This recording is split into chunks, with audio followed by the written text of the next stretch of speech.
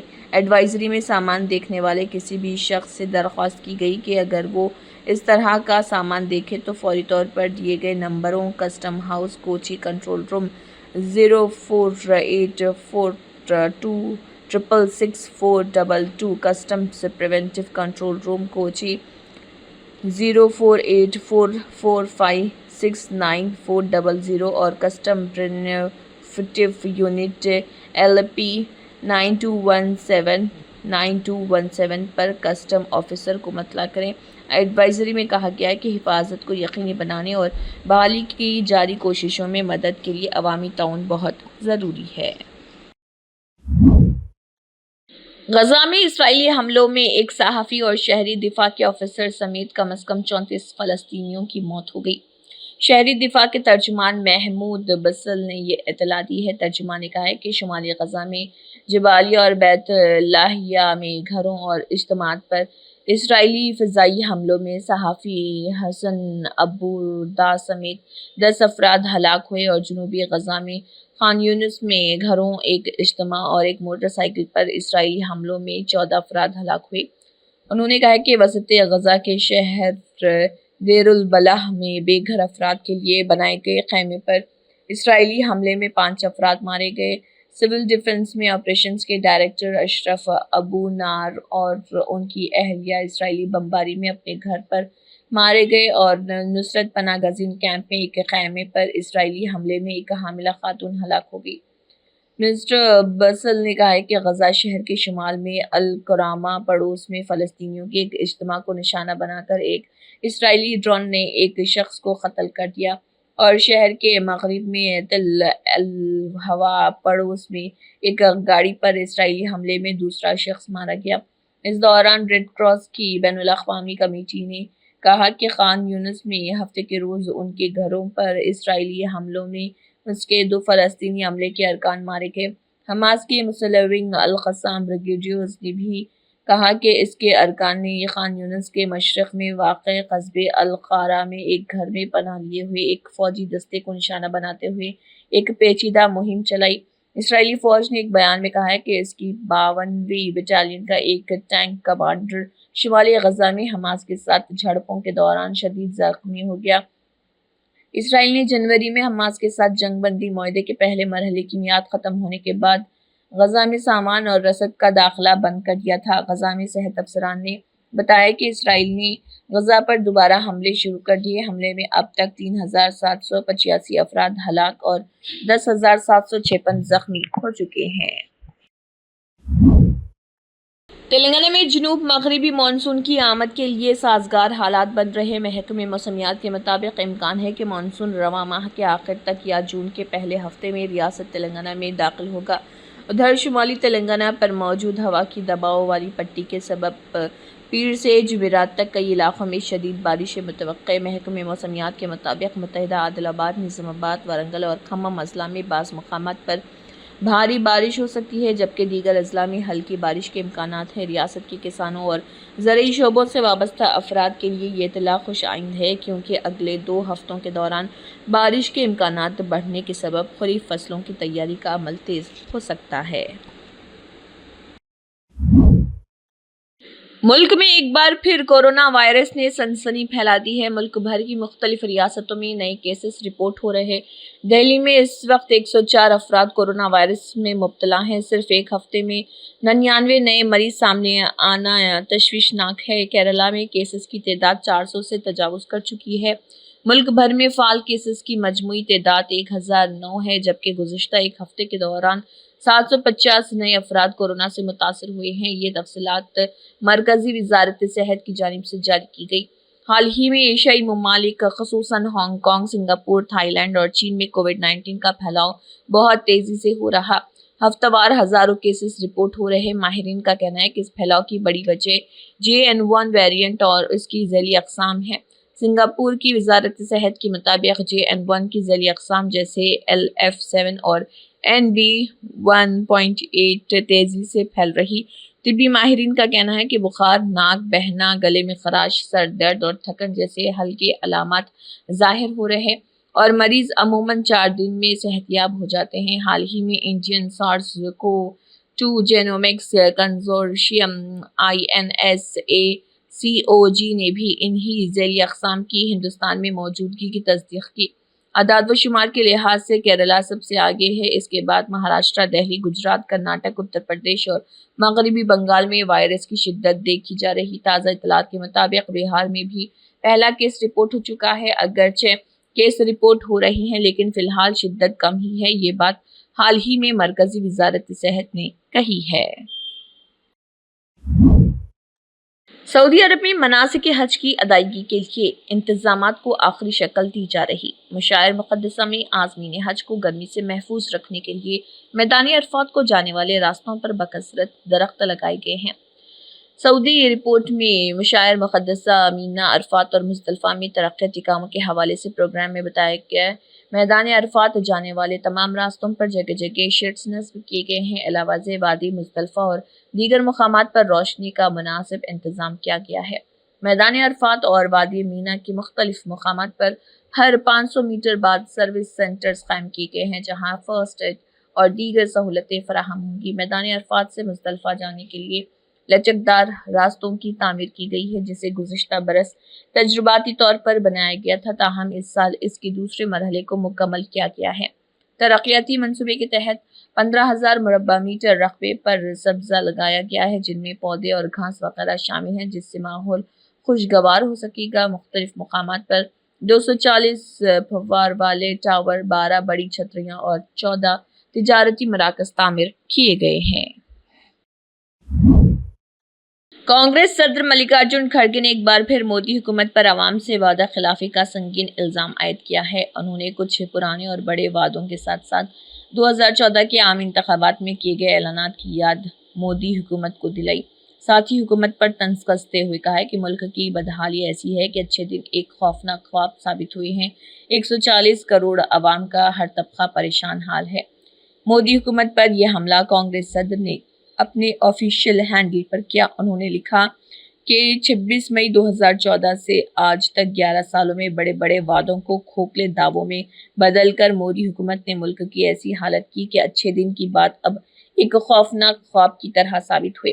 انہوں نے social media post میں نوجوان، کسان، خواتین اور کمزور طبقات کا تذکرہ کرتے ہوئے کچھ حقائق بھی سامنے رکھے۔ انہوں نے بتایا کہ نوجوانوں کے لیے سالانہ 2 کروڑ ملازمتوں کا وعدہ کیا گیا تھا لیکن حقیقت یہ کہ انہوں نے کروڑوں ملازمتیں غائب کر دی ہیں۔ اسی طرح کسانوں سے حکومت نے وعدہ کیا تھا کہ برسر اقتدار ہونے پر آمدنی دگنی ہو جائے گی۔ آمدنی تو دگنی ہوئی نہیں، اوپر سے ربر بلیٹ کھانے پڑے۔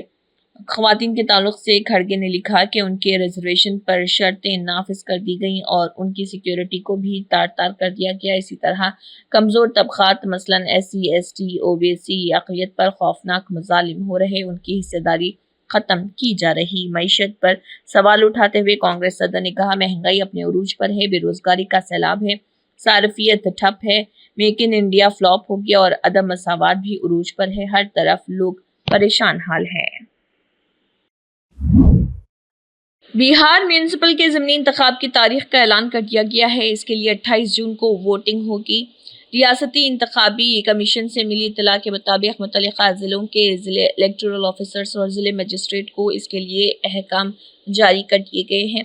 ساتھ ہی 6 میونسپل حلقوں مغربی چمپارن کے نگر پنچایت مہسی اور پکڑی دیال، روہتاس کے نگر پنچایت کوچس، پٹنہ کے نگر پنچایت خسروپور اور نوبت پور اور نگر پنچایت وکرم میں عام انتخابات ہوں گے۔ اس کے تحت 3 سیٹوں ward councillor, deputy chief councillor اور چیف کونسلر کا انتخاب ہوگا۔ اس کے لیے بھی 28 جون کو ووٹنگ ہوگی اور 30 جون کو ووٹوں کی گنتی ہوگی۔ معلوم ہو کہ ضمنی انتخاب کے تحت چیف کونسلر کے 3، ڈپٹی چیف کونسلر کے 3 اور وارڈ کونسلر کے 45 سیٹوں کے لیے ووٹنگ ہوگی۔ ضمنی انتخاب والے میونسپل حلقوں میں نگر پریشد بانکا، نگر پنچایت میروا سیوان اور نگر پنچایت خزر سرائے گیا کے چیف کونسلر کا عہدہ شامل ہے۔ اس کے علاوہ نگر پریشد بدھ گیا کے ڈپٹی چیف کونسلر کے خالی عہدے پر بھی ضمنی انتخاب ہوگا۔ دیگر میونسپل کارپوریشن حلقے میں وارڈ اراکین کے خالی عہدوں پر ضمنی انتخاب کرایا جائے گا۔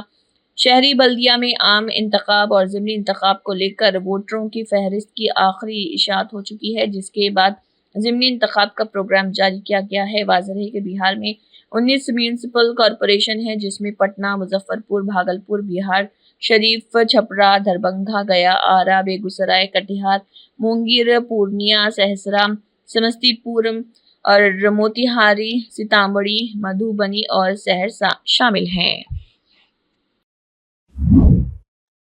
بنگلہ دیش میں حالات کشیدہ بنے ہوئے ہیں۔ محمد یونس کی قیادت والی عبوری حکومت کی پالیسیوں کے خلاف انتظامی اور تجارتی شعبوں میں مظاہرے ہو رہے ہیں۔ ڈھاکہ شہر میں بے چینی کی حالت ہے اور لوگوں کو کسی انہونی کا اندیشہ ہے۔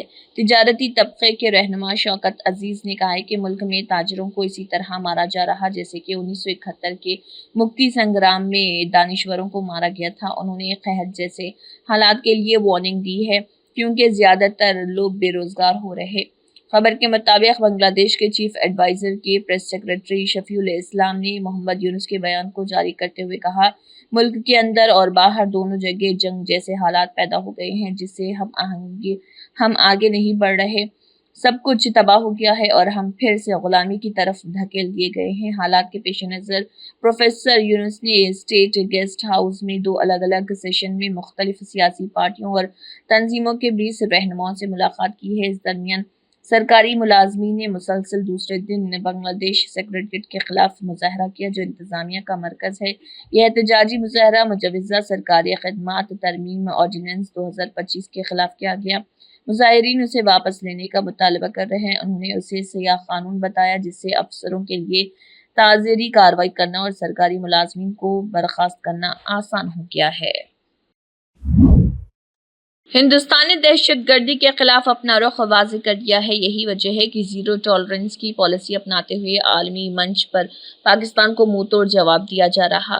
آپریشن سندور کے بعد ہندوستان نے پاکستان کو بے نقاب کرنے کے لیے 7 کل جماعتی نمائندہ وفد کی تشکیل کی ہے جو دنیا بھر کے 33 ملکوں میں جا کر پاکستان کے دہشت گردی معاملے پر اصلی چہرے کو سامنے لا رہا۔ اسی سلسلے میں بیجنت پانڈا کی قیادت میں ایک نمائندہ وفد بحرین پہنچا جس میں جموں کشمیر کے سابق وزیر اعلیٰ اور ڈیموکریٹک پروگریسو آزاد پارٹی کے سربراہ غلام نبی آزاد بھی ہیں۔ انہوں نے پاکستان پر بولتے ہوئے کہا ہے کہ دہشت گردی اور ترقی کبھی ایک ساتھ نہیں چل سکتی۔